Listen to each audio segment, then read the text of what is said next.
धीरेन्द्र कृष्ण शास्त्री, जिनको बागेश्वर धाम भी कहा जाता है, इनकी कहानी जानने के लिए हम आ गए हैं आज से 320 वर्ष पहले।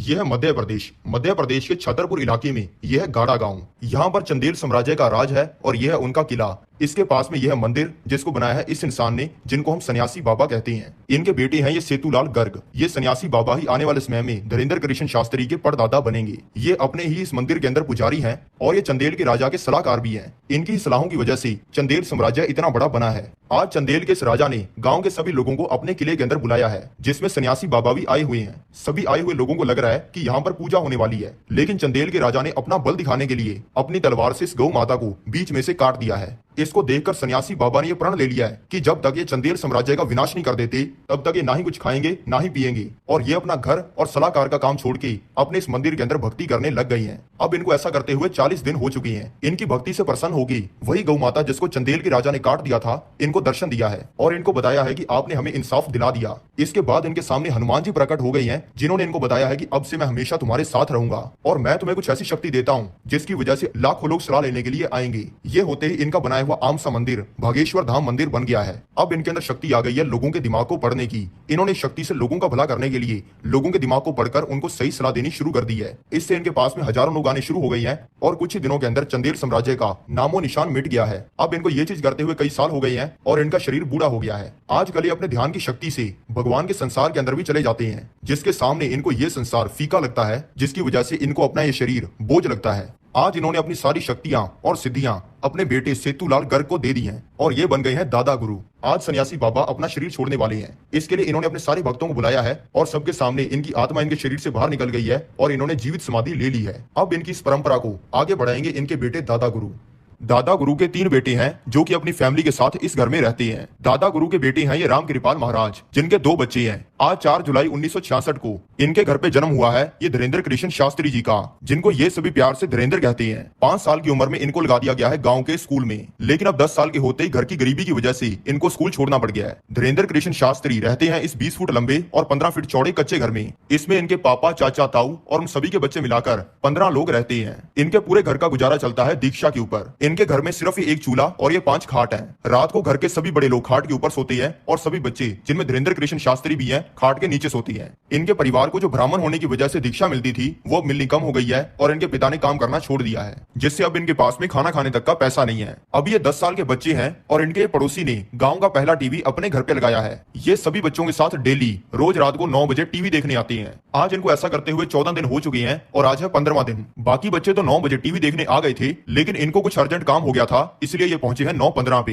लेकिन इनके आते ही ये पड़ोसी जिसने अपने घर पे टीवी लगवाया हुआ है, इसने सबके सामने ये बोलकर कि ये गरीब यहाँ पे रोज टीवी देखने आ जाता है, टीवी को बंद कर दिया है। ये होने के बाद ये रोते हुए अपने घर पे आ गई हैं। इनकी माता ने इनसे पूछा है कि बेटा आज बहुत जल्दी आ गई। इन्होंने कहा है कि हाँ, आज लाइट चली गई थी। 2 घंटे छिपकर रोने के बाद इन्होंने ये ठान लिया है कि अब से मैं किसी के घर पे टीवी देखूंगा नहीं, बल्कि टीवी पर आऊंगा। इनका पूरा परिवार ब्राह्मण है, इसलिए ये पूजा पाठ करने के लिए लोगों के घर पे जाते रहते हैं। कई बार जिन लोगों के घर पे टीवी होता है इनको कह देते हैं टीवी देखने के लिए, लेकिन ये तब भी नहीं देखते हैं। दादा गुरु के पास अगर कोई भी आता है तो वो पहले पर्चा बना के रख लेते हैं कि सामने वाला इंसान क्या पूछेगा, और फिर उस इंसान की परेशानी सही हो जाती है। किसी को तो इससे नौकरी मिल जाती है, किसी की बीमारी सही हो जाती है, तो कोई अमीर बन जाता है। इसलिए धीरेन्द्र कृष्ण शास्त्री का सोचना है कि अगर हमें दादा गुरु किसी गड़े हुए धन के बारे में बता दें तो हमारी गरीबी दूर हो जाए। इसलिए आज सुबह 9 बजे ये बागेश्वर धाम मंदिर पहुंच गए हैं, जहाँ पे इन्होंने गड़े हुए धन के लिए अर्जी लगा दी है और ये भीड़ के अंदर बैठ गए हैं। अब दादा गुरु ने भी इनको बुला लिया है। इन्होंने सबके सामने दादा गुरु को कह दिया है कि तुमने आज तक हजारों लोगों की जिंदगी बदली है, हिम्मत है तो हमारी बदल के दिखाओ। ये सुनते ही दादा गुरु ने इनको रात को आने के लिए कह दिया है।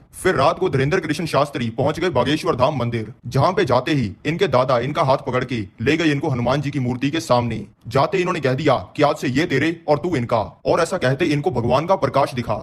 और फिर आखिर में इनके दादा ने इनसे कहा कि तुम यहाँ पे पर्चा बनवाने आए थे, लेकिन अब तुम पर्चा बनाने वाले बन चुके हो। ऐसा होने के बाद ये नहीं है कि इनको सिद्धियां मिल गई हैं। इन्होंने दादा गुरु के कहने पर 2 साल पहाड़ों में जाकर अकेले साधना की है, हिंदू धर्म के दर्जनों ग्रंथ पढ़े हैं और दिन रात संतों की सेवा की है। अब 15 साल की उम्र में, लेकिन इनके परिवार की स्थिति अभी भी गरीबी की है, पर आज इनको खजाना मिलने वाला है। ये किसी काम के लिए आए थे मथुरा और अब इनको अपने गाँव वापस जाना है, जिसकी टिकट खरीदने के लिए ये अभी काउंटर पे आ चुकी है। लेकिन यहाँ पे आते इनको पता चला है कि इनकी जेब कट गई है, जिसमें 1100 रुपए और एक नोकिया का फोन था, जिसपे सांप सीढ़ी खेला करते थे। यानी कि अब इनके पास में वापस जाने जाने की टिकट खरीदने का पैसा नहीं है। इन्होंने अपने दिमाग से ही हनुमान जी को सवाल पूछा है कि अब मैं वापस कैसे जाऊं, और आगे से आवाज आई है कि एसी डब्बे के अंदर चढ़ जाओ। ये सुनते ही ये एसी डब्बे के अंदर चढ़ गई हैं। इनको लग रहा था कि यहाँ पे इन्हें सीट मिलेगी, लेकिन सीटें तो सभी भरी हुई हैं, इसलिए ये आके खड़े हो गई हैं ट्रेन के ये कंपार्टमेंट के पास में। अब एसी डब्बे के अंदर भी चढ़ के एसी का मजा ना ले, ये तो हो ही नहीं सकता, इसलिए ये ट्रेन के डब्बे को बार बार खोल लेती है और ठंडी हवा लेकर बंद कर देती है, जिसे देखकर ट्रेन में जा रहे एक इंसान ने कंप्लेंट कर दिया है और इनके पास में टीसी आ गया है, जिसने आते ही पूछा है कि तुम्हारी टिकट कहाँ पे है। इन्होंने आगे से कहा है कि मेरे पास में टिकट नहीं है। ये सुनते ही टीसी ने बोल दिया है कि तुम्हें 1200 रुपए फाइन देना पड़ेगा, 6 महीने जेल जाना पड़ेगा, और मैं अभी फोन करके पुलिस को बुला रहा हूँ। और टीसी ने फोन अपनी जेब से निकाल लिया है, जिसके जवाब में धीरेन्द्र कृष्ण शास्त्री जी ने अपने डब्बे में से हनुमान जी को निकाल लिया है और कहा है कि मरवाओगे क्या। ये कहते इनके दिमाग के अंदर कुछ हुआ है और इन्होंने टीसी को बोल दिया है कि तुम्हारा नाम अमर सिंह है, तुम्हारे पिता का नाम अमंग सिंह है, तुम्हारे बच्चा नहीं हो रहा, और तुम्हारी लुगाई का नाम सविता है। ये सुनते ही टीसी ने इनका हाथ पकड़ लिया है और वो इनको इस ट्रेन के डब्बे में से लेके जा रहा है। धीरेन्द्र कृष्ण शास्त्री जी को लग रहा है कि अब तो अपना जेल जाना पक्का है, लेकिन इस टीसी ने तो फर्स्ट क्लास डब्बे का गेट खोलकर इनको बैठने के लिए कह दिया है, जिसकी टिकट ही 5000 की है, और अब ये आराम से इसमें सो गई है। अब ये कुछ ही घंटों में पहुंच गई है अपने गांव के डिस्ट्रिक्ट छत्तीसगढ़ में, और अब इनका उतरने का टाइम हो गया है। टीसी ने इनसे फाइन तो लेना क्या था, बल्कि इनको 1100 रुपए दे दिए हैं, और धीरेन्द्र कृष्ण शास्त्री जी ने टीसी को कह दिया है कि तुम्हारे बच्चा पक्का होगा। अब धीरेन्द्र कृष्ण शास्त्री जी ने सोच लिया है दरबार लगाने का और लोगों का भला करने का।